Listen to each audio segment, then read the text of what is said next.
Family-centered, Christian-based, grown in the heart of the Midwest. Talking to people from all walks of life. The world needs more encouraging stuff, honest conversation. I always put my biblical spin on everything because that's my foundation. My name's Bubba. What is up? Did I ever tell you the story about my neck surgery? No. They say, a lot of people have trouble with being sick when they come out of it and stuff. And I was pretty good that day. But then the next morning, went ahead and ordered breakfast, had a nice little omelet or something. And no, it started hitting me. I started hitting that button, letting them know I'm going to throw up. Yep. They didn't get there quick enough. Of course, she got there. Of course, it's some young little cute nurse or whatever. And she's looking. She's looking through where the little vomit bag should be.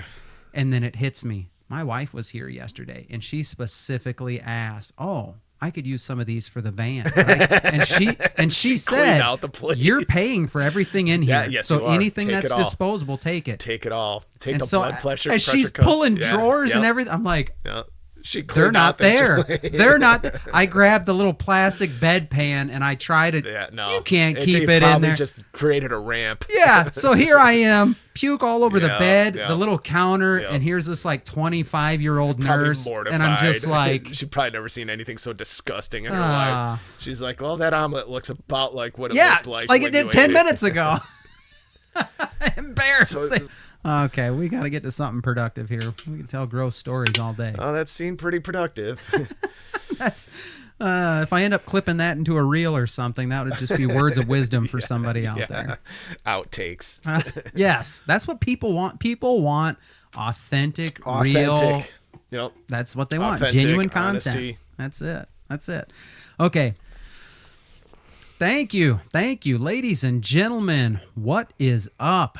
We're coming at you, not live, from Fairbank, Iowa, home of the Wapsie Valley Warriors on a beautiful late summer. It's almost fall out there, man. It's really good. Really good.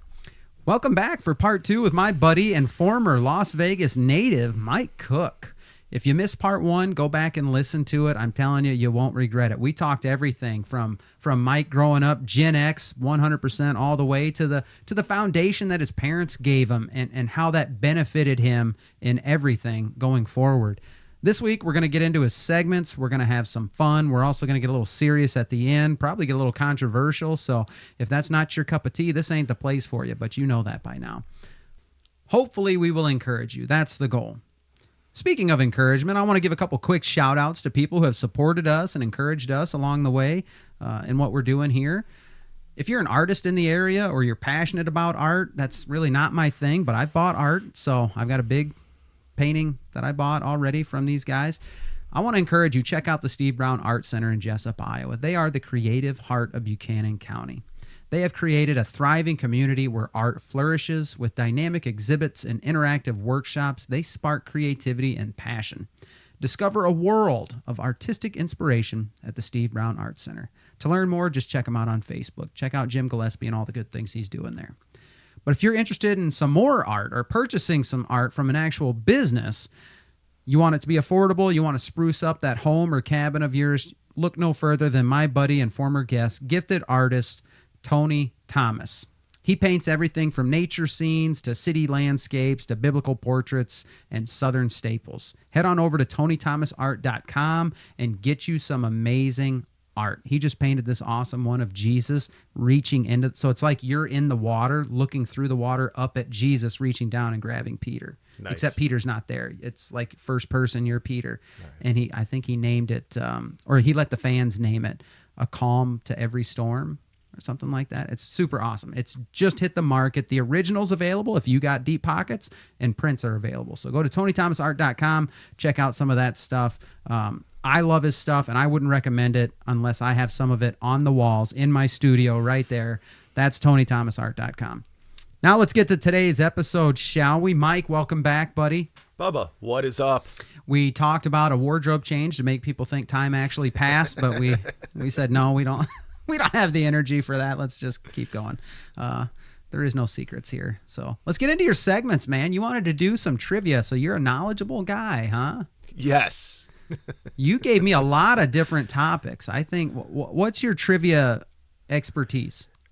I would say baseball history, hockey history, Okay. history, Okay. geopolitics. Okay, so that's pretty well rounded, man. You're going from sports to Definitely pop culture, music, okay. movie lines. I know some people that we could have whole conversations just talking in lines of movies. Oh yeah. Stuff like that. So movie lines, music lyrics, name that tune kind of stuff. Oh yeah. Wow. Yes, That's sir. funny you say that because I just had a fantasy football draft yesterday with my buddies from Omega. I worked at Omega for 15 years. I'm still in a fantasy football league with those guys. We got together, and I got one other buddy. I hope he's listening, Shannon Folkerts. We go back and forth on, when we were working together, but now we do it through text or even yesterday at the draft. Somebody picked a guy way too early. So he was way down the list, and we were all looking for him. And me and Folkerts were on the same wavelength, so I go... Bold what- move, Cotton. No, I said, what did I say? I said, whoever he picked, I go, that guy there, he's dead. And Folkerts goes, well, cross him off then. Shout out to Major League, of course, I mean, why do guys do that? We just go Such back a and great forth movie. on movies, man. And that is such a great movie. It is. Of course. Yeah. Oh, yeah, because it's baseball. You know Classic that. flick. Absolutely. And we do that. We just... I knew exactly as soon as you said that guy's dead. Such a this great guy movie. never had a prime. Are you trying to tell me Jesus Christ couldn't Get hit a curveball? Don't start a holy war here, Harris. Oh, we could do this. We could do this all afternoon, Yes, guys. sir. We really could. Yeah. Okay, let's start there. Let's just start in MLB then. Bull Durham too. Oh yeah, great movie. Sorry, go ahead. Great movie. What Japanese player has the most career MLB hits? Who has the most hits as a Japanese player? Yeah. Are you talking about Well, Ichiro? he just or? yes, of course. He Okay. just happens to be Japanese. So Okay. which Gotcha. I thought you meant because It we was- were just talking about Satoru Haru yesterday, who has over 800 home runs in the Japanese league. yes. I was just talking about him because he's also in the line of a Beastie Boys song. Oh, is he really? Yeah. So Okay. I was just talking about that. So I didn't know if that's where you're going. It was fresh in my mind. No, Sorry. All right. no. So, They yeah, shouldn't Ichiro have put the Suzuki. Japanese in there. They should have just said which player has the most career MLB hits. He happens to be Japanese. Of course, it's Ichiro. Yeah, he was awesome. He was. Okay. What team was sanctioned for its sign stealing scandal during the 2017-2018 seasons? Was that Houston? Houston Astros. I hate With them. the garbage can? With the garbage can, And the banging on and the camera. Yeah. I can't take my jersey off. Well, it's because you got a contraption on under your jersey, dude. Come on. That's right. Who was that? That was the little guy. Was that Altuve? Yeah, Altuve. Oh my goodness. Okay. How many cities have more than one Major League Baseball team? Cities. So, New York, LA, Chicago. There's more. How many more is there? There's one more. One more. It's I don't know. Just This one's kind of misleading because it says the San Francisco Bay Area. Oh, okay. So what do you got? It's, Giants and A's. Yeah. So Which they're not in Oakland anymore either. I think Correct. they're playing in Sacramento. okay. So yeah, you got him. You definitely got him. What is the official name of the Philadelphia Phillies mascot? The Fanatic? The Fanatic. That's it. That guy's great. He is. He is. Not to be outdone by the Flyers, the Philadelphia Flyers mascot. Which is? You never seen him? I probably have. I can picture the Flyers logo. but- Gritty. Gritty? The NHL made every team have a mascot, and the Flyers didn't. So they tried to find the most obnoxious thing they could. They submitted it, and the NHL just went with Took it? And Gritty turned out to be fantastic. Just Oh, a really? great mascot. Yeah. Cool. Okay. What batting average is the Mendoza line? 200. Mario Mendoza. I did not know that. Sir. I had to look for the answer for that one. I believe that's in Major League 2 as well. Major League as well. Okay. I believe they Okay. talk either that or Bull Durham. Yeah. They talk yeah. about it in one of those movies, I think. Who are the only father-son duo to hit back-to-back home runs in a game? Griffey. Ken Griffey Jr., Ken Griffey Sr. Absolutely. You got it. Okay. What is the record for the fastest pitch ever thrown in a major league game? That's a little recent for me, so I'm going to say it's probably like 105 or something. 105. Is it? Do you remember is it who? Chapman? Chapman. Oh my Yeah, gosh. I that's a little recent. Who was he playing for at the time? Can you get the trifecta of Is he- answers? So was it the Cubs or the Nationals or the Reds? I mean, It was the Reds. I said not the Wow, you got it. Not bad, not bad. Okay. Who is the only player to record over 5,000 strikeouts in their career as a pitcher? Nolan Ryan also had over 3,000 walks. I wonder how many pitches that guy threw in a game. Did you and me talk about this? I don't How know. does he not have a Cy Young? I mean, he was pitching in the time he wasn't dominant. Wasn't he? No, he'd be like 21-20, and he never had like a great ERA. He was on terrible teams, yeah. and so he was pitching in a time where everybody was doing what he was doing, but actually winning. So here's he what had, like, happens on Jim social Palmer. media. They show like career stats for Nolan Ryan, Yeah. and then they'll say, and he doesn't have a Cy Young, Yeah. because you can look at someone's career in totality and say, oh, those are great, but if you break them down season by season, like you're saying, he lost as many games as he won, or he was always giving up So I mean, 5-6 he had runs. 383 strikeouts, but he also had over 200 walks, and I mean that's useful to a point, but Yeah, I mean there was guys that were winning games and much lower ERAs and winning World Series championships and everything like that. right.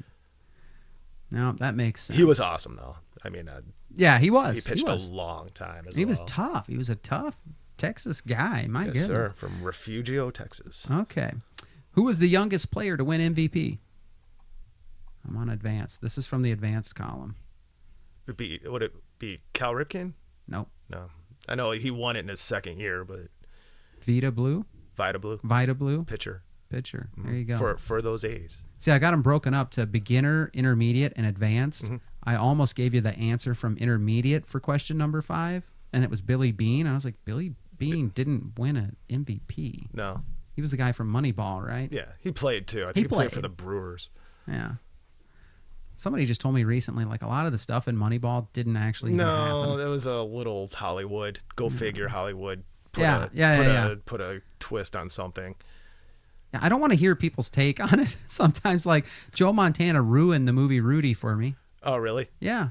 Like, you watch Rudy, it makes a small-town kid in Dunkerton, Iowa want to, like, I'm going to play for the Hawkeyes. I can do it. If Rudy can do it, I can do it.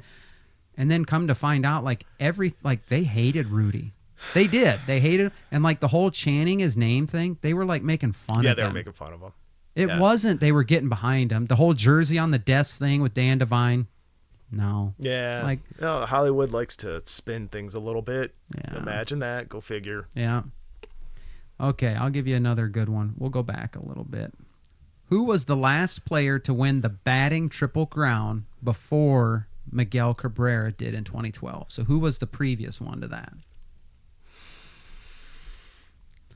I'll give you a hint. It was Carl Yastrzemski Oh my goodness! I thought I would have you with that with one. a 301 batting average.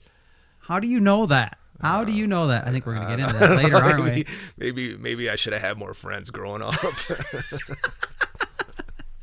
See, you actually did the work. 1967. Wow. I remember doing stats for our little Sandlot baseball league one year, just making them up on the fly. Like that was you were actually in baseball, like submerged. We're going to get into all that. Let's give you one more. See if we can't stop you. Let me get the advanced column here.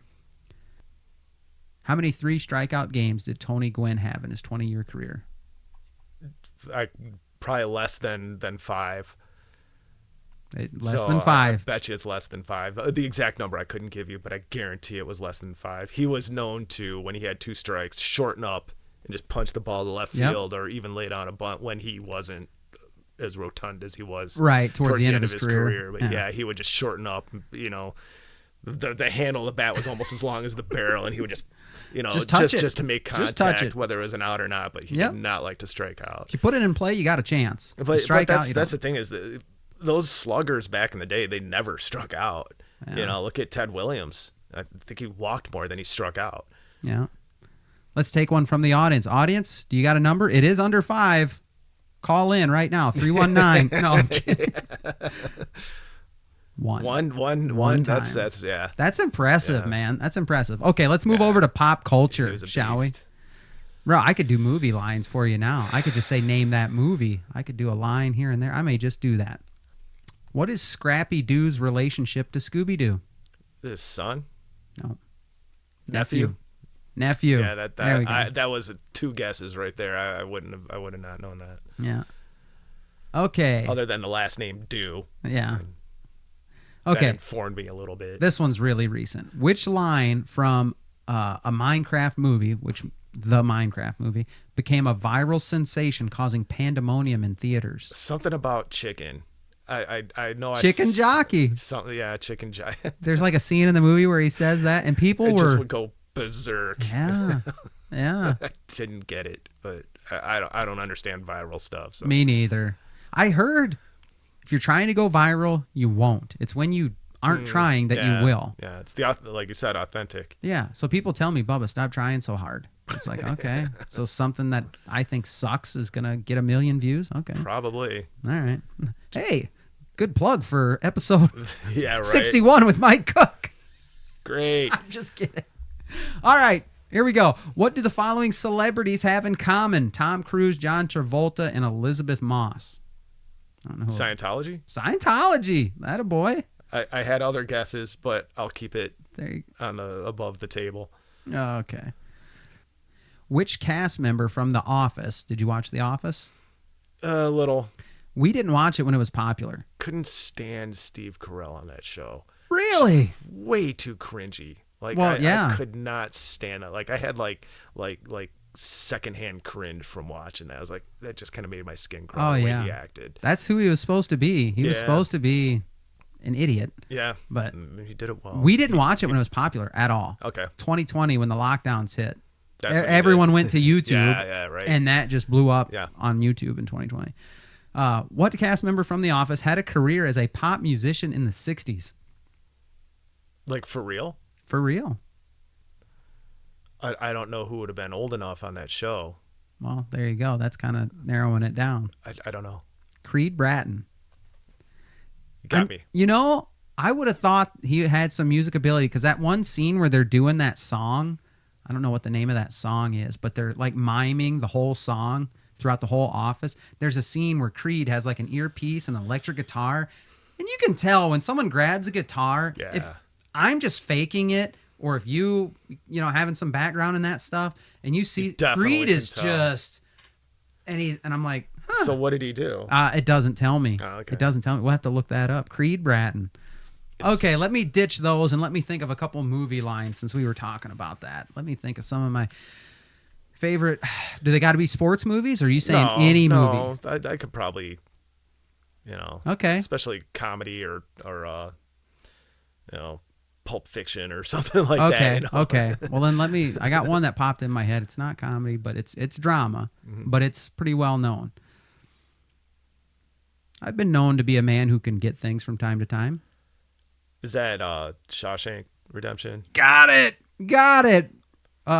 Morgan Freeman's character, Shawshank. The movie Seven is one of my favorite movies ever. He was so good in that. Yeah. That's a quality. Seven's flick kinda right dark, there. man. It's a That's- great movie. Yeah. About the 7 deadly sins. Yeah. Such a good movie. How about this one? Stop staring at me, Swan. Oh no. Adam Sandler, Billy Madison. Okay.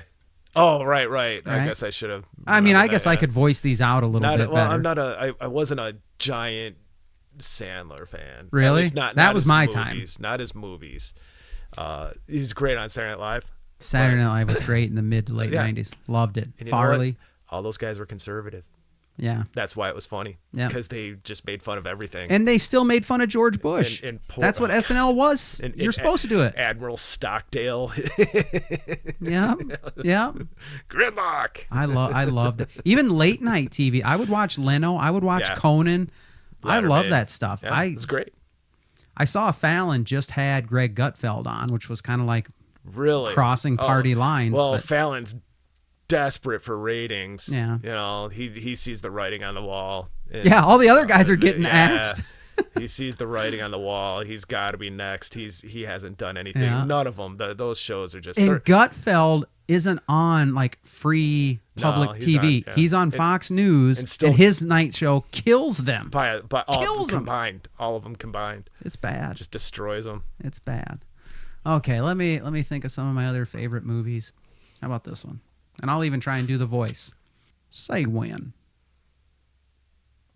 If you can get that, 2 words. Say when? Say when. I don't know. Oh man. Okay, let me give you one more. Same guy, same movie. Okay.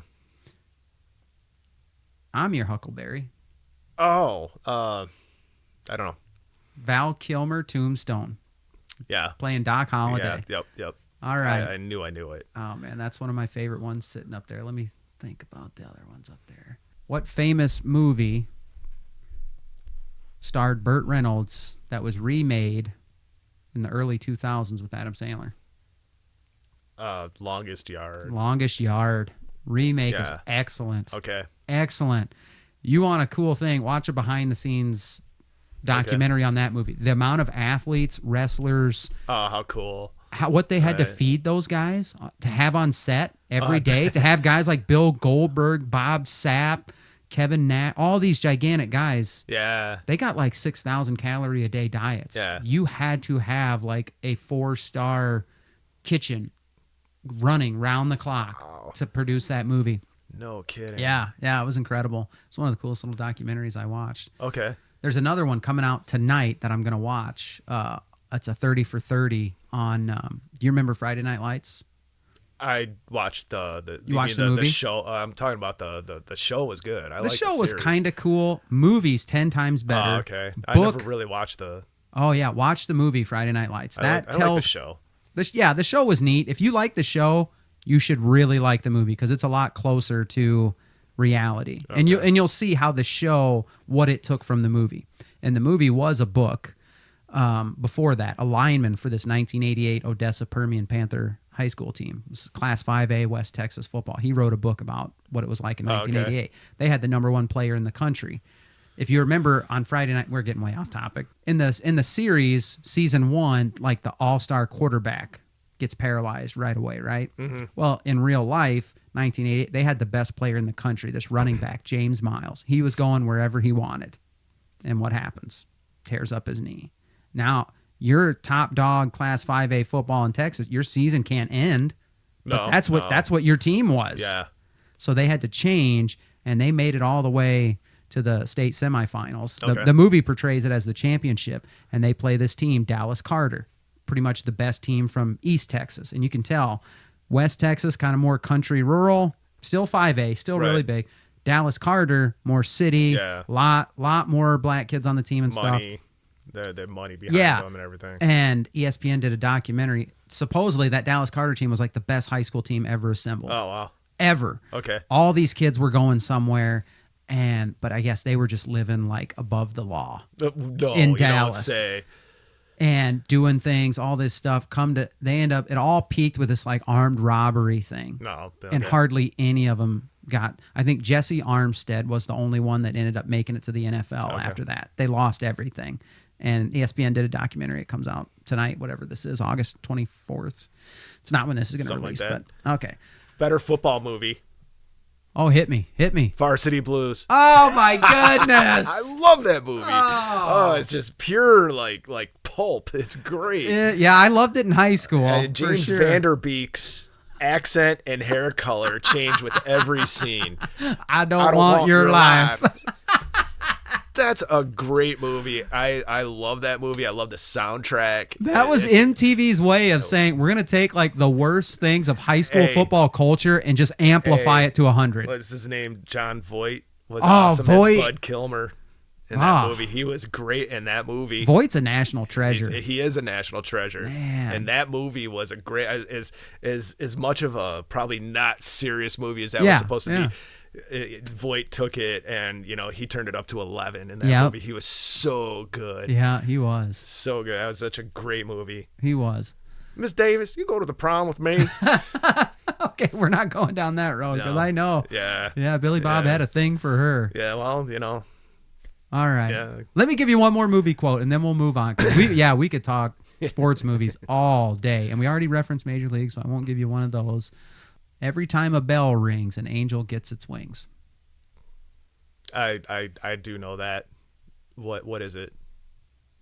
It's a Wonderful Life. Oh, yeah. Christmas Yeah. movie. Yeah. I watched it once. I should probably watch it every Christmas, but I don't. But Do it. yeah. Do it. I mean, it's that's right right. behind you Yeah. on the poster. Right there. Yeah, That's I great. know. Both of those. I know. Oh, I just threw my pen. failed. I just, Both of those right there. The It's a Wonderful Life, and then kind of a modern version is The Family Man, except in The Family Man, he gets a glimpse of what his life would have been like if he didn't choose career and money and wealth. So kind of similar. I love them both. Really good. right on. Okay, we got to keep moving in your outline. Boy, we got off on a rabbit trail on that trivia, but that's good. Yeah, I could go for a while. We're only 30 minutes in, so people want to hear that genuine, authentic content, right? Okay. You chose book review for one of your segments. What recent books? It says you've got a few of them that have just Yeah. blown your mind. Give us a little bit about those books. So this is like a grouping of a couple of books. Return of the Gods, The Okay. Harbinger, and The Harbinger 2 really give you a good just an idea of what is going on in the world today. Okay. And how people are saying, how is this so much worse than it ever was, and all these things, these movements that are just showing up out of nowhere. Well, they didn't show Right. up out of nowhere. And Right. the author, who I can't think of his name, he litigates the whole thing and goes to the past and shows you where these things came from and how they have been exacerbated and allowed to just fester, these terrible things that are going on in the world today. He does a really good job with that. I recommend them highly, especially Return of the Gods. Such a good book, and you can just see that this country has just kind of been in a downward spiral for a lot longer than we've actually known. Yeah. It's so good. Such a great book. I can't recommend it enough. Okay. Jonathan Kahn. Yes. There you go. I Jonathan bought Kahn. one of his books a while back called The Mystery of the Shemitah. Mm-hmm.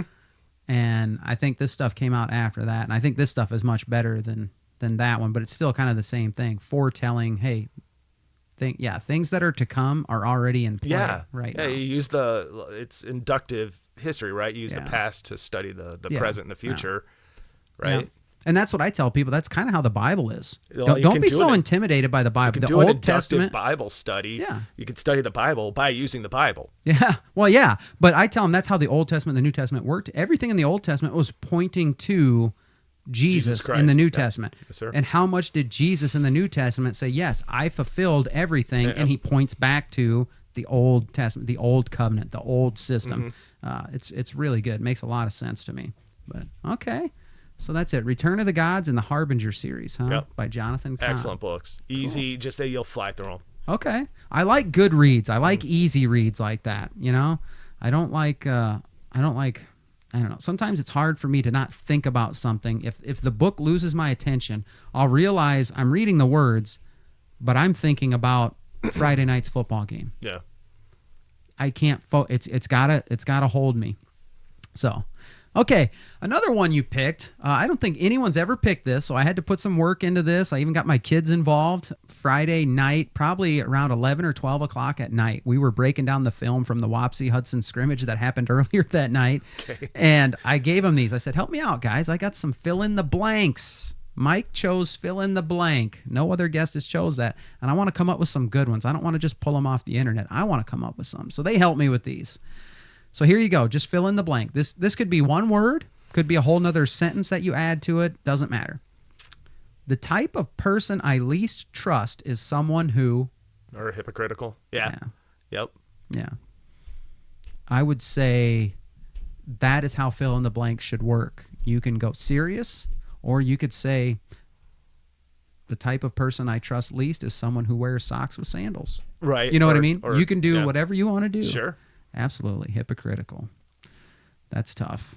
I've had conversations with people who tell me, that's why I won't go to church, because I'll see Yeah. that. And then I kind of got to tell them, like, there's one thing between being a hypocrite and then there's one thing, trying to do your best and you struggle with something. Yeah. That's a whole nother thing. Yep. If you struggle with something and you're repentant about it, that's not necessarily being a hypocrite. Being a hypocrite is saying don't do this and then doing the same exact thing intentionally over and over again. That's and if you choose to do or not do something because you see somebody else doing something, that's not really that person's problem. That's your problem. Yep. If you think your salvation is dependent upon something I do, then you have a real problem in your life. That's right. It's between you and the Lord. I'll figure it out, but apparently you're not going to. Right. That's right. Okay, next one. Going to the movie theater these days is as fun as going to the airport. And we have two different views on the airport, don't we?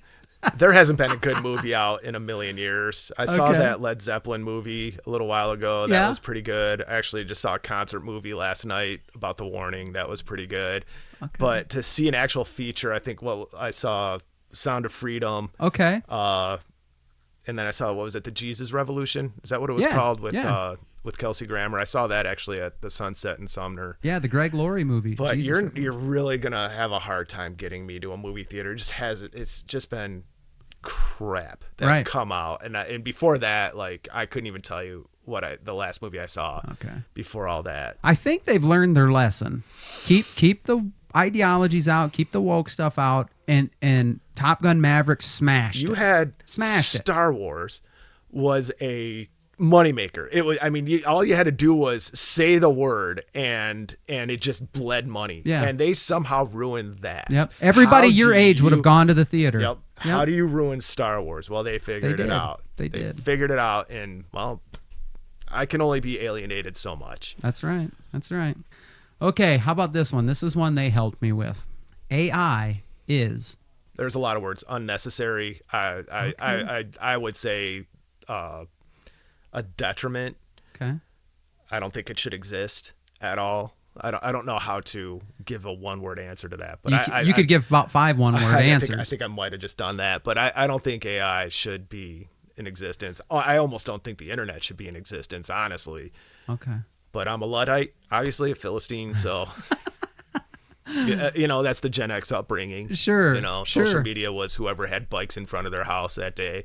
You would go and communicate. I think AI is terrible. It's just going to destroy critical thinking. Sure.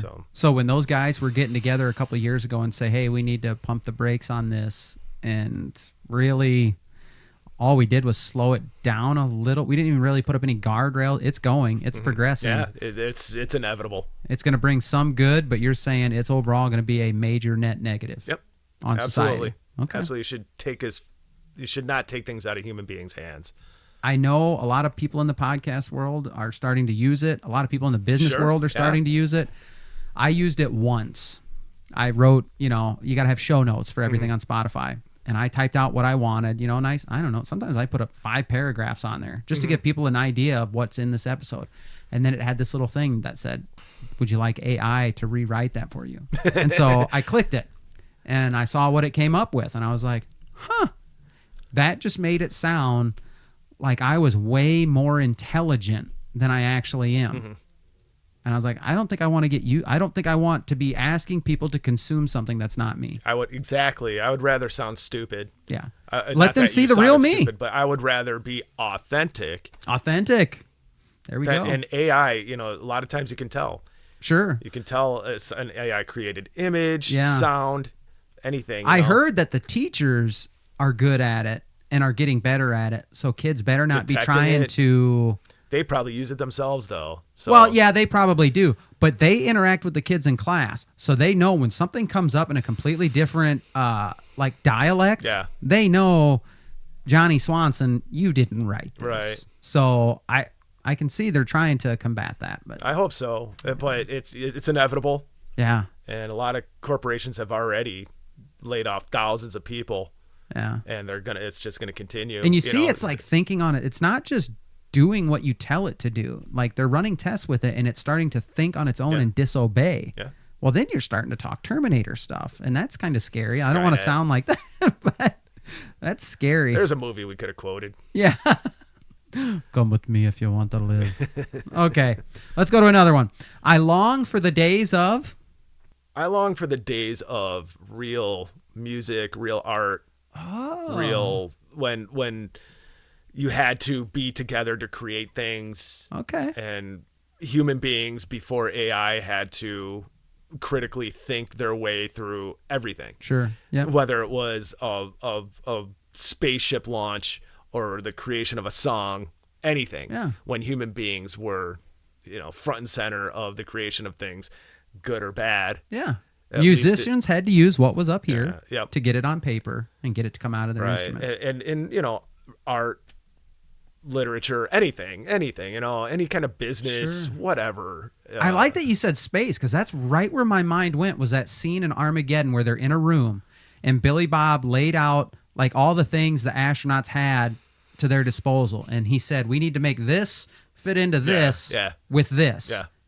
And it was just like a dozen guys. Could you imagine You trying had to to do do that it. today? Oh, everyone would go to their laptops and start. Exactly. Yeah. No, I know what exactly. you mean. I mean, our pilots right now, are they Googling how to land? Whether they, Yeah. I do long for the days before cell phones and social like media. it. I like it. And selfies and I don't know.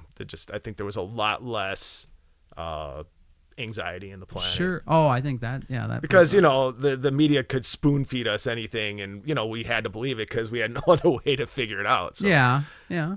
That's true. got to be ignorant and happy. What did they say in? Here's another one for you. Ignorance is bliss. Who said that? What movie? I don't know. That was The Matrix. Ah, Right? Because okay, a whole false yeah, world. yeah. It isn't even real. You wonder. And he says, "Oh, ignorance is bliss. As long as I don't know, let me put my head in the sand Exactly. like a freaking ostrich." Exactly. So, okay, last fill in the blank I got for you. When I'm out with my in-laws, I hope I don't. Make my significant other There we go. uncomfortable. Okay. I want my in-laws to know that their daughter made a good choice. There we go. I So hope that I don't she doesn't embarrass have to myself. later defend and be like, yeah, he only does that, 3, 4, 7, 12 times a week. I don't want her to have to explain me, hopefully. So, generally keep quiet I like as it. much as possible. Less is more. Better to be thought of as a moron and be quiet than to open your mouth and remove And all prove doubt. it. Yeah. Right? So less is more. Oh, I like it. I like it. Okay, let's move on. The getting to know you segment. This is where I give you just a few random quick ones here, and it really lets the audience get to know you. Pet peeves. What do you got? What annoys you? Well, bad manners. Okay. I just hate that when somebody doesn't hold the door for somebody, or they just walk through a door and just whoever's behind them just gets smashed. Whatever, I hate Holding a door is an easy one. You got to bad- do it. Exactly. I hate bad manners. Even if you're going into a place and you know someone's behind you, Yes. let them in Hey, first. always look behind you. Yeah. Is there somebody there? Oh, okay, here you go. 9 How times out of hard 10, is you get a that? thank you, right? Exactly. Feels good. Even if I don't. You still do it. I yeah. just hate bad manners. I hate, that kind of stuff just drives me nuts. Bad table manners, people chewing like slobs or making Yeah. all kinds of noises and Okay. eat like a human being. A little civilized it goes a long way. I like it. It just gotten away from that, maybe a little bit of personal grooming, maybe shave once in a while, get a haircut. Well, hygiene. Yeah. Do better. That kind of stuff. It dress a little better than your pajamas in public. Oh, yeah. Stop with the pajama pants at Walmart. Please stop. Or Dollar General or the grocery store, the airport, your favorite place, apparently. I hear you. Yeah, that drives me nuts. That's a You good- know, bad manners. If people were a little more socially aware, I think it would go a long way in this world to improve things. I had a guy once tell me, like the elders at our church, they get up and they do like all the stuff but the preaching. Like they'll do the announcements and stuff like that. And there was like an elder of the week or whatever. And one time I got up there and I always wore a jacket. Mm-hmm. And I had one church member come up and he goes, I appreciate the fact that you respect those duties enough to wear a jacket rather than a golf shirt like Sure. some of these other guys. And I was like, oh, wow, that's a big deal to him. Like respecting the office of... Okay. Exactly. Okay. That would just go a long way. A little effort goes a long way with a guy like Mike Cook. I like it. Okay, top 3 Remember movies. that. Top 3 movies. Can you run them down real quick? Top 3 movies: Airplane, Airplane 2, and It's a tie between Point Break, Ooh. the original, Oh, yeah. and the other best football movie ever made, The Replacements. Oh, my God. You love Keanu. All right. I'm in it. Okay. Yeah, you're going to have to edit that out because if my girl sees you say that, she's going to look at me sideways for the rest of my life. She hates Keanu? No, she just knows that I kind of like Keanu Reeves Oh, movies. you got a man crush on Keanu? Is that it? No, a little uncomfortable. Okay. No, yeah. Fav- I love those movies. The Replacements was a great Excellent Gene movie. Hackman was awesome in that That movie. was a great movie. The coach with the hat and Yeah. Sorry, and Point All the Break was just characters. a great adrenaline, just kind of like testosterone driven Oh, it movie, was. That was a great movie for sure. Okay. I got two for you. Favorite football player / character from The Replacements. Who on the team did you like the most? Did you enjoy watching this? Okay. Because I got one. Yeah, and I bet you we agree on this. Clifford Franklin. Nope. Oh, Nope. what? You No? went with speed and no hands? Oh, Clifford Franklin got moves that Clifford Franklin ain't seen yet. And then the punter guy comes over, the cop, John Favreau, that's- jams him into the locker. That guy was great. I got the ball. What's he say? He goes to Clifford Franklin. Football's like a cold. I'm the only one catching it. I'm the only one coming down with it. Coming down with it. No, that's my favorite guy, Danny Bateman, in that movie. Yeah, he was great too. Sneaks back into the military for another tour. Yeah. He was that John Favreau was great in that movie. He was. Classic Okay. flick. Favorite line give me a good Keanu Reeves line from Point Break, because some people don't know. Because I got a lot. Oh God, it's like a flashbang in my head. It's a ton of them. I know. And you got to do it in a Keanu voice. I caught my first tube today. That is exactly the one I was thinking of. Bruh. Oh, man. Classic flick. If anyone listening to this, if you have some downtime, Point Break and The Replacements, me and Mike vouch for them, definitely. Absolutely. All right. Let's move on. Christmas music, yes or no? I would listen to it right now if you had it on. My guy, ladies and gentlemen. Absolutely. Future guests, take note. The classic stuff. Oh, I Perry love the old Como stuff. And the Frank and the Bing Crosby, Frank Sinatra. Absolutely. I love the old stuff. Absolutely. I'd listen to it all day long. Nat King Cole and absolutely. It puts you in the mood for Christmas. I making Christmas cookies and decorating the house and I'd listen to it right. The only day I don't want to hear Christmas music is the day after Christmas. I don't know why. Other than that, December 27th, start it right back up. Okay. I start it pretty much right. I try and hold out till Thanksgiving because I love Thanksgiving too. But man, it's tough. I'm telling you, you and the missus, you guys would love to come over here. I do big lights. We do caroling with our church. Absolutely. You take advantage of Christmas, man. Absolutely. For sure. Love Christmas. I love Christmas time. Love it. I love it. And, there hasn't been an original Christmas song that's come out in a long time. I'll tell you who did is Mark Tremonti. Okay. He is the guitar player for Creed and Alter Bridge. Okay. He does a spot on impression of impersonation of Frank Sinatra. You would think this metal guy, how would he do that? Yeah, but how? He does. He actually sings with Sinatra's band. They just love him. Anyway, he came up with his own Christmas video, which has the claymation figure in it, the figures, and the song. I think it's called Christmas Morning. Okay. It's perfect. It fits right in with. It could be Andy Williams, Frank Sinatra, Mark Tremonti, all that. It's amazing. So I'll good. check it out. The first original Christmas song that's come out that's actually good since the 50s. I'll agree with you. There hasn't been like a good original, but I've got a couple saved. Okay, here's one. How Many Kings by Down Here. I might have heard it. Oh, it's so good. You won't hear it like on the radio unless you're doing 101.9's Christmas music. Yeah. You'll hear it there. Yeah. And then Hark the Herald by this band called Rend Collective. Okay. Oh, man, you check out those two. And then, I got them all three right by each other. All Glory Be to Christ by King's Kaleidoscope. I'm telling you, you want more original Christmas music. Those 3 are in my playlist, and plus the Right one on. Mike mentioned. Right I'll check on. them out. Yeah. Love it. Love it. Good stuff. Okay, favorite sports teams. Do you got like one from each sport, or you like a lot? Well, okay, so I don't really watch sports anymore, which is very odd. I mean, a lot of people would be very shocked about that, but recently I got into banana ball. Okay. So I watched the Bananas, the Party Animals, the Firefighters, the Tailgaters. Okay. It's just great. Do you So know that's it. each city where they're all from, or no? Well, it's the Savannah Bananas Mm-hmm. and the Texas Tailgaters. Other than that, the Firefighters and the Party Animals don't really. That's just their name. I don't. Oh, They're really? probably all out of Savannah.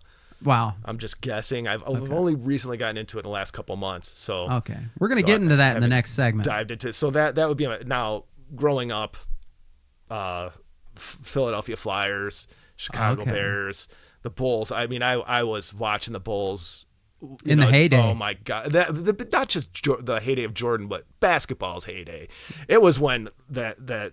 I mean, that was just awesome basketball back then. I can't watch it now. I couldn't even think about watching a basketball game now. Yeah. Back then, that was a sport. I don't know when it really changed, but I started watching. So it was when Kobe kind of handed off to LeBron, and then it just turned into basically it's all the WNBA. I was done anymore. watching by then. Yeah. Yeah, I mean Kobe was like the last hurrah, and now it's unwatchable. Yeah.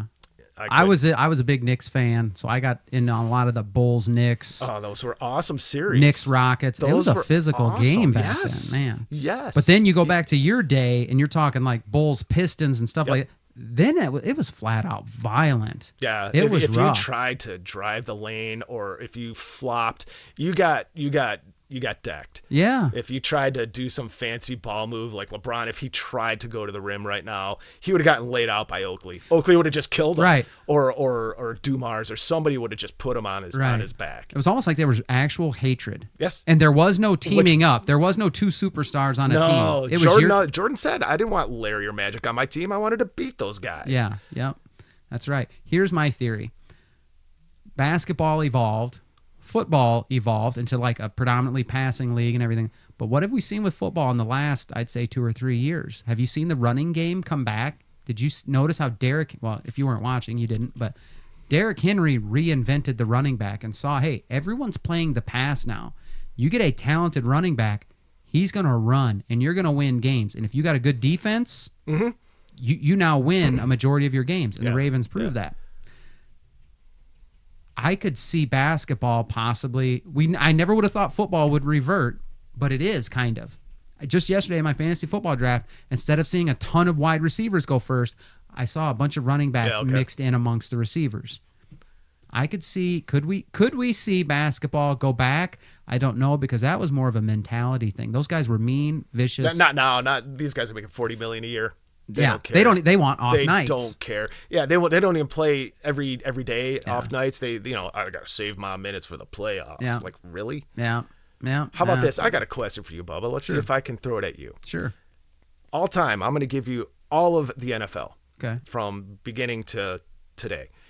Your first pick in a fantasy league, and you got all time. Any player ever played. Who would be your first pick? All time? Yep. Well, he's right behind that light right there, but that'd be Bo Jackson. That's my favorite player of all time. Close. Right number, wrong jersey. You're going to say Walter Payton if you were a Bears fan. All time. Yeah. The greatest football player ever. Yeah, sweetness. Absolutely. Could catch, run, pass. Yeah. Absolutely. There's never been anybody better. And I got to shake his hand a couple of times. Oh, did you? You could see genuine, like, he actually He was a looked good you in guy. the eye. Yeah. He was a good guy. That's why his sweetness, right? Yeah. And he looked you in the eye, and he, Good. you could be in a line of 10,000 people, and he would shake everybody's hand. And So you're great saying guy. he is the anomaly in that whole saying, don't ever meet your idols. I He suppose. actually lived up Yeah. to it and made And- you feel appreciated. the dude he was durable, and he did everything. He could block everything. Bo, he was pretty good. You're biased. I'm biased. I get that. I will just say there was never another Bo Jackson. No one ever in anything made it to the NFL Pro Bowl and the Major League Baseball All-Star Game. Yes, Bo struck out a lot in baseball, hit a lot of homers. He was a great defender in baseball. But in football, I mean, the guy like averaged like 10 or 12 yards a carry. I mean, it was insane. If he had Emmitt Smith behind that amazing offensive line. I could have ran 1,000 yards a game behind Nate Newton. Right. Yeah. Bo Jackson would definitely, I try and tell people that Bo Jackson would hands down be your all-time rushing leader. Just look at his stats in the short time he was in the NFL. But longevity's part of it. Yeah. I mean, I'd love to see if there's a procedure now that if he had the same hip injury that he would have been able to come back. But it sounded like that whole socket died. The blood vessel broke and all that. But yeah, Bo Jackson I would take first. Okay. All right. Good. I'll take a team. Start with Bo Jackson. You take a team with Walter Payton, and it would be the all-time Super Bowl. It really would be. That's it. Okay. Let's do favorite song. If you said you got some musical ability and are passionate about music, favorite song of all time. Favorite song of all time. Yikes. I don't know. I guess there's a lot. That was one you picked. Did I? Yeah. You can give me a top few because a lot of stuff I can't narrow down either. So I guess, man, because I have such a wide range. I mean, I could go with classic rock, metal. Yeah, you can give me like one or two from each. So I love the Stones. So like they're more like deep cuts. They have some amazing deep cuts. Okay. I would say listen to a song like Dancing with Mr. D or Fingerprint File. Okay. Just amazing songs. Just amazing music. God. You're not going to go Beatles on me, are you? No. Okay. No, I never liked the Beatles. I appreciate that they synthesized rock and roll or whatever. We're not listening to what we're listening to now. If it weren't for the Beatles, I don't know. Whatever, you can say whatever you want. But no, I'm always a Stones guy. Okay. I don't know. I think Mick Jagger would probably be the greatest frontman of all time. Okay. But you didn't get into the hair bands at all? That's you. That was my era. That was you. I saw them all. Okay. when I was a teenager. In the 80s and. See, I never got into music as much as some I was did. I was a big Winger fan. Winger. And I knew there was a reason why, and people would make fun of them, and Beavis and Butthead and Metallica and all that. They shot them down, but I knew there was something with them, and they wrote their own music. They were actually like Kip and Reb were actually musical geniuses. Okay. And Kip scores like symphonies now. Like he's just always been like an amazing musician. They all wrote their own music. They didn't have the song doctors come in that every other band had. Yeah. And I knew there was something to it. Yes, they were pop candy, but then by their third album, they really branched out and made some amazing music that wasn't that typical hair metal, band. It just wasn't. But I actually did like a lot of hair metal. Of course, I got into it. Okay. But there's a band called Backwards. They sing a lot of like libertarian style music. Okay. Pretty cool. Tom McDonald's really good right now. Yeah, I like Tom McDonald.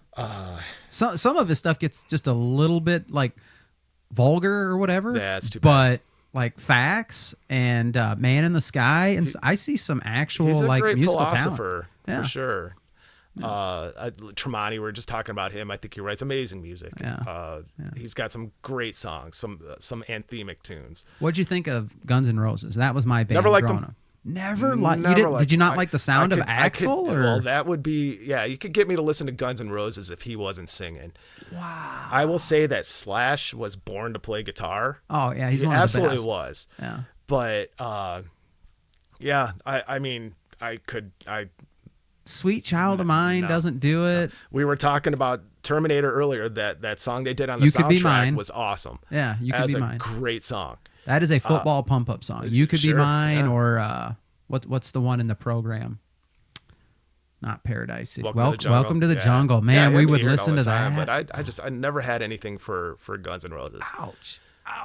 That's all right. We're all different. We're all different. Sorry. That's okay. All right, let's wrap up the getting to know segment with kind of a more serious one, other than our disagreement on Guns N' Roses, which we'll talk more off camera about that. No, I'm kidding. I'm kidding. Right. Number one problem we face in the world today: removing God from everything would probably be it. Sure. You don't think that's worked out good for society as a whole? I know, really. You'd think that would make everybody feel more included, and but it's amazing. that it really hasn't. No, it You know, hasn't. you We can- got more issues today than we You ever can have before. absolutely trace things, problems back to those times when they took God out of whatever it was, public schools and whatever. But I mean, I think that it goes really deep. Sure it does. The great philosopher Cy Robertson said, when they took God out of schools, the devil came in. That's just it. a simple way to put it. That's but, it. Yeah, Pastor Brooks kind of talked to some of that. We remove God more and more. Mm-hmm. I mean, then we get to do what we want to do. And you leave us up to our own devices, and most of the time it's not going to end It will well. not work out. No. That's good. Good answer. All right, let's move into the What Is Up segment. We've been holding back certain moments and certain bits of information so we could save it for this segment. And you said you were willing to talk about anything, but you also admitted, hey, the news cycle turns over so stinking fast that as we were workshopping your episode, what's hot then might not be a hot topic now. So I wanted to focus on something you're really passionate about and we're passionate about, and you just hinted to it. And it's this whole shift from your love for Major League Baseball to banana ball. But the underlying theme is wokeness in sports drove you. And I know multiple people who don't watch NFL football games, lifelong Minnesota Vikings fans. And this wokeness thing has driven people from supporting sports, and you're one of those people. So I want you to, except you were really into baseball, like really, really into baseball. So I want you to tell the audience all about that, just how far in you were and what pushed you away and towards banana ball. I was the kid who, when his friends would want to do stuff, I would read books about baseball. I'd be like, "Hey, you guys go." Or if there was a game on, I didn't want anything to do with anybody. I'm watching a ball game. I love the game. I say that it's woven into the fabric of my being. I was that deep into it. I loved reading about it. I was just fascinated by the stories and the stats and the cities that they played in and the champions and the great players and the good players and it just all fascinated me all through my life. And I became a huge fan of the Orioles and I loved, I could tell you world champions who played in every World Series ever. I could tell you. I think we saw that in your trivia. You were naming extra champions, home run champ. I could tell you who led the league in this and that, and what team did this, what year, and who did this in that game, and how many strikeouts that guy. I could just go on and on and on. The real useful information that gets you real far in life, right? So I was really big into it. Like my eyes would bulge. I could watch a game and know what pitch was coming. I'd be like, slider in the dirt, that guy's out of the inning, and there it was. Or don't even throw something in the same zip code as this guy because he's gonna. And then lo and behold, the ball goes out of the park because the guy threw him a greasy fastball. Yeah. And I was really involved in the technicalities of the game. It never went too slow. It was, in fact, baseball was fast enough. Yeah. I just loved it. A true student of the game. Yeah. I couldn't get enough. And I spent thousands of dollars on merchandise, hats, jerseys, whatever. People always knew if you wanted to get something for Mike, get him, his squad's something from his team. And I was just so, I'd go to the games and watch it on TV and spend countless hours being disappointed by my garbage team every year. But whatever, I supported them. I stuck by them. Yeah. And then it just, all of a sudden I realized that it was going woke. And the ideology just kind of hit me that they were now just moving away from anything that I thought of value. Yeah. And it's like, why are you supporting this? And it was actually whatever the guy's name was that caused the Kenosha riots when they all started, when that really clicked in for me. Rittenhouse, right? He didn't cause them. Well, whatever caused him, the shooting. It was that guy who had the knife. Brooks, I think was his name. I don't remember. Yeah. And that's what ended it for hockey with me as well. And I was like, wait a minute, they're having all kinds of nights for, disabled LGBTQ people. Mm-hmm. But like these people that they're catering to never spent a penny on the game in their lives, never supported their teams, never, if they had the hat on, it's probably because they stole it from the hat store. Meanwhile, I'm spending all this money and time on this merchandise. And, You're the fan. You're the yeah. sport. Why wouldn't you have a night for me, for people that are like me? They never did. Yeah. They never did. And it clicked on me one day. It's like, why am I doing this? It's an abusive relationship. It's totally one way. If they're going to support those people that couldn't care less about me or the sport or the game that I love and the history and the passion that I have, they don't care about that. Why should I? And I mean, I just like that, just turned it off. Just like a switch. Just like that. I started watching like horse racing. Oh. I know, right? Oh. And I just stopped watching it. And people would come in to work and they'd be like, oh, did you see this game? I'd say no. And they'd laugh at me. They'd be like, yeah, you did. I'd be like, no, I actually didn't. I'm out. I'm not watching this stuff anymore. They couldn't believe it. College sports, any of it. I can't watch any of these organized teams. They're all trained up Marxists at some point. Yeah. So I'm not going to support that anymore with my time, with my money, anything. Okay. So then fast forward to a couple of months ago, I'm visiting my sister and we're at a place eating a burger, and I'm eating this burger as a baseball game, and I don't care. There's a baseball game. I couldn't even tell you what teams were on there. I had no idea. I didn't care. And I'm taking a bite of my burger, and out of the corner of my eye, I see a guy do a backflip while he's catching a ball. And I was like, did I just see that? And then a little while later, I'm kind of eyeballing it. I'm like, I've never seen this team before. Bananas. What the heck is that? Bananas. What are they watching here? Was this a hot dog eating contest? So then I see a little later, a guy comes out on stilts and pitches to another bat. I'm like, he's like 15 feet tall. Yeah. And I was kind of interested. And then I kind of started going down the rabbit hole with them. Yep. And I found out that they're just having fun. The games are timed. They care about the fans. They care about the community. They do the Bananas Foster with the foster care. Yeah, very interactive. Community. A lot of the guys are Christian. They pray before games. They have prayer meetings with fans before games. Yeah. My favorite player, Robert Anthony Cruz, Coach Rack, was on with Allie Beth Stuckey. Yep. Did a show with her. And he's just a fascinating guy. They just have a blast. Yeah. They're having fun. They do it for the fans. They're having fun with the fans. Yeah. 5 years ago, I would have never even batted an eyelash at that stuff. I'd have been like, that's not baseball. Yeah. That's not for me. What are they doing to the game? How dare they? And now it's like, that's exactly what the game needs, is to appreciate the fans. Sure. To get to every single one of them. Yeah. Every one of them. They appreciate the first responders. They do all kinds of great stuff, and they appreciate every fan. Not this group, not this special interest, not this or that. They do things that are positive and uplifting. Sure. And they just have a blast. And they don't dress or talk like baseball players. They just talk like guys that want to have fun, and they want you to have fun. Yeah. And I don't see egos in it either. There's no egos. I mean, these baseball players, that dude just got a $750 million contract, and he can't run out a ground out. Nope. Like, dude, you're getting paid $50 million a year. Yeah. Run that out. Yeah. Drop the bat, let the bat hit the dirt, and you put your head down and run to first base, and you don't get a minute off. Yeah. You go to every single practice. You go to every game. You do every function we tell you to do. But they don't. The more money they get, the lazier and the more attitude they get. They would have done it when they were kids. Yeah. And they all need to get back to that point. For real. Right? That's what they wanted. That was the pinnacle. And somewhere along the way, the ego, the money, everything gets in there. And I don't know what kids look up to anymore, to be honest.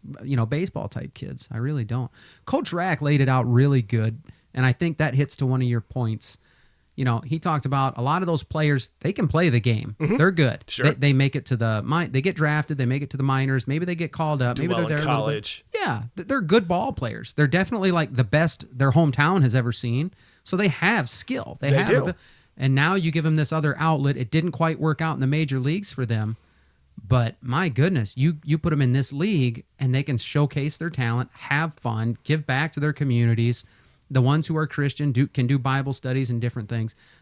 I love everything about it. I'm not as big a fan of it as you are now, but it's filling a void for you, and I can see you're never going to...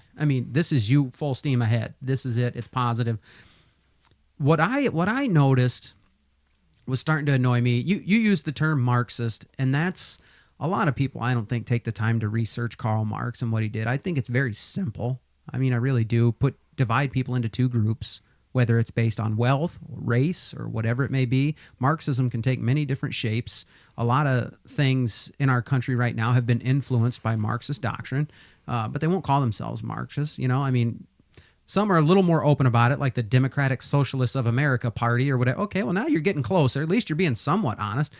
But it's just pit people into two groups based on a difference and let them fight it out. Class and then envy. Government has to come in and fix everything. Like, give government control, we'll make it all better. Well, that's not how a conservative mindset's ever going to go. That's not how a Christian should ever think. But when I noticed, like, baseball, the Dodgers were the biggest one on it. And so I got two quick things about the Dodgers. They had a night where they honored the Sisters of Perpetual Indulgence. And I said, how on earth is there any... I didn't know how there was any Christian left in California because of what they were doing in the schools and with parents and with gender. I said, it's not safe for a Christian to be there. You got to get out. Same thing with Colorado. But they did a night where they honored them, and they mock Christianity. And just look at the name, Perpetual Indulgence. Well, that speaks against what the Bible says, deny yourself. Mm-hmm. You're always going to desire these things and want these things. And Jesus says, no, you got to say no. It's the flesh. You got to say no. You got to follow me. And so I said, well, they're honoring them. That's shame on the Dodgers. And then you just start to see, you know, similar things happening all over the place with other teams. And then on their Pride Night, I think it was this last season, right? Probably last month or 2 months ago in June, Dodgers did Pride Night. So they, the logo on their hat, instead of being white, the LA was rainbow colored. Yeah. And the Pride community did hijack that from the Bible. The rainbow goes all the way back to the Bible. That's God's promise He put in the sky. Covenant. I'm not gonna flood the world. We're not gonna start over again until I come back and make everything right. Clayton Kershaw had enough. You know, if you and me were off camera, I'd say another word of the male anatomy. He had enough guts to go ahead and put the Bible reference right next to that on his hat. And I'm sure he got fined for it, because you can't alter that, right? Yeah, he got flack. You can't. I mean, if your socks aren't pulled up, you get fined. Things like that. But I just thought that was cool for him to reference back to, hey, it might be a rainbow, but I'm not wearing it. Not that he hates the Pride. Kershaw, a lot of Christians don't hate anybody. And we don't wish ill will on anybody, whether you're gay or straight or whatever color or anything. But we do understand when you promote perversion and celebrate perversion, what God calls unnatural, you know, just like what I talked with last week with the Vikings cheerleaders, the guy who cuts my hair is gay. Me and him get along just great. I wish he wasn't gay married. I wish he wasn't same-sex attracted, but I still respect him as a person. I still want a relationship with him. I'm never going to endorse that union. I'm never going to endorse that behavior. But Kershaw, to have enough guts to put that Bible reference on there and say, this is why I'm not celebrating and promoting LGBTQ or Pride Month. I'm doing this. This rainbow to me means this biblical reference right here. And he put the verse on his hat. And I thought that was really cool. I think we need more Christians to do that. Christians get a bad rap for being hateful and different things, but it's not hateful to just stand up and say, this is what God says. You can choose to accept it or reject it. I'm not going to hate you either way, but the sin I'm never going to endorse. I'm never going to promote. I'm never going to celebrate it. If that makes me hateful, I think your description of hateful is wrong then, because I don't hate you. The act is not right. As a Christian, I can't say it's right. And it's gotten a lot of people in trouble and hot water, but people need to keep speaking up in the right way, like Clayton Kershaw did, I think. So I'm glad you found an outlet, because you clearly have a passion for it. For baseball, the sport, the game, and it was refreshing to hear you talk. I mean, you look like a little kid at work telling me about this stuff that you found, and it's like MLB left this void in your life, and all of a sudden you're like, dude, the last couple of weeks, you wouldn't believe how much joy has come into my life watching that, listening to guys like Coach Rack and some of the other players and their devotions and things, and just the fun of the game. And it's like getting them back to, hey, I love this game as a kid. Well, you can love it as an adult. It doesn't have to be your profession. Yeah, right. You can still love it, play it, and we'll love it with you. And you're going to gain a whole new audience like you. So I love that stuff.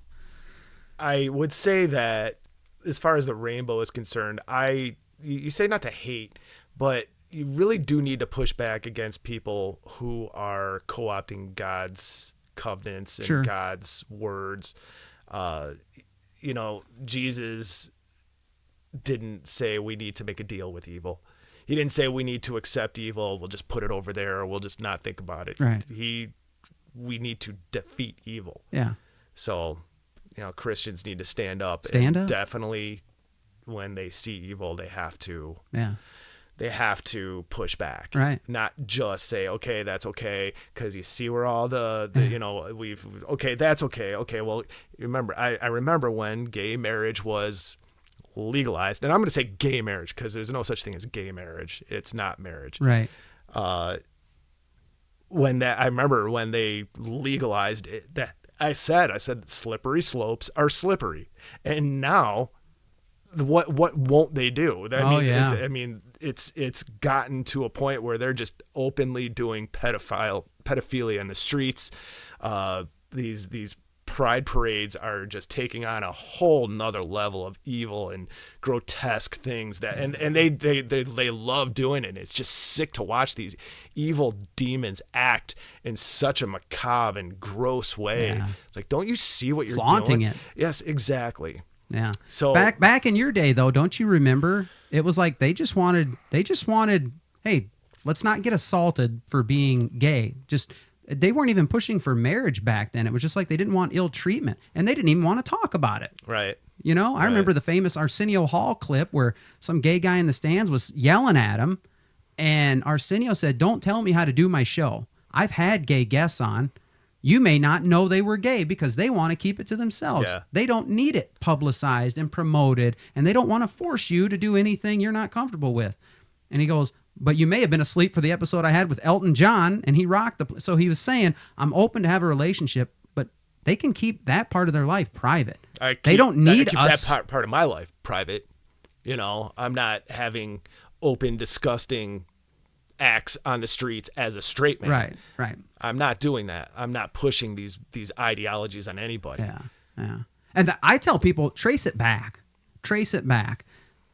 When you start talking about like the open displays of promotion, well, where did all the celebration of that stuff how did it start? Whether it's gender or same-sex attraction, This or is anything like where that. you read the book Return of the Gods. Okay. It's litigated right through there. Yeah. Read that. I'm sure. Yeah, I'm sure. It's amazing. But I'm saying, like, if someone says, I don't want a religious book, well, just follow the science, follow the data, whatever. Right. Follow it back to Alfred Kinsey. Yep. And see what he was doing. And Sigmund Freud. And Freud, Yep. yeah. And there's a handful of others. And it was all based on, these are God-hating, non-God acknowledging people, starting a track record of perversion. Like you said, slippery slope. I can remember when the rainbow was displayed on the White House after that court decision. Yep. You know what I mean? I know exactly. And I'm just That's like, we're what was in my mind when I was celebrating it. talking about We're it. celebrating. You don't got to Yeah. celebrate that. Yeah. Come on, man. They just erased a rainbow crosswalk in Orlando. It just happened. DC and as they're well. mad about it that they did it in the middle of the night. It's like, well, we did it in the middle of the night because there's no traffic in the middle of the night. Yeah. And so the representative of the area goes out there with chalk and starts coloring it back in with chalk. It's like, that is not an adult thing to do. No. You are a child and you have problems. Why that's accepted, that kind of behavior, to go out there with chalk as an adult. Yeah. Because somebody took a rainbow out of a crosswalk, which is illegal anyway, as far as a thoroughfare is concerned. You're not supposed to change the colors of things. No, it's got to be certain colors. Yeah. It's a mental problem. Yeah, it's accepted as normal. It's a cult. It's a mental issue. Yeah. To be honest, I think the only way to remedy some of this is to have conversation and for people to search and seek truth. And a lot of people that I listen to that struggled with same-sex attraction or with gender dysphoria and have come out of that, people don't want to hear their stories. No. They only want to hear it while you're in it. Not at all. And they don't want to hear, well, what's helped me have a flourishing marriage where I can actually produce kids and it's not harmful and all that stuff. And that was kind of another red flag for me. I was like, well, I want to listen to everybody. And they have a lot of good things to say and they get shouted down. Yeah, when you silence somebody, that's when I want to listen to them more. Exactly. And that's another root of Marxism. Let's control the media. Let's propaganda. Let's shut stuff down and get these people fighting. And I'm just like, I ain't gonna do it. I'm gonna stand on the word of God. You disagree with me. Show me in the Bible where I'm wrong. And I've been wrong before. So, but I'm going to stand on that. And if that's a problem for you, well, I'm sorry. I really am. But hopefully you get there someday.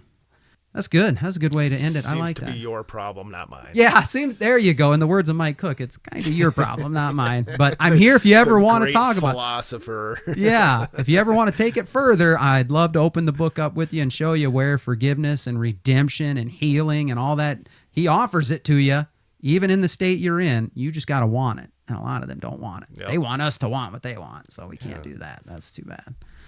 Mike, I got to thank you for coming on, buddy. This was it was a lot of fun earlier, and then a lot of serious discussion there at the end. A lot of that kind of conversation needs to be had, and people need to not be afraid to talk about it. I bet we could talk for weeks. I'm sure.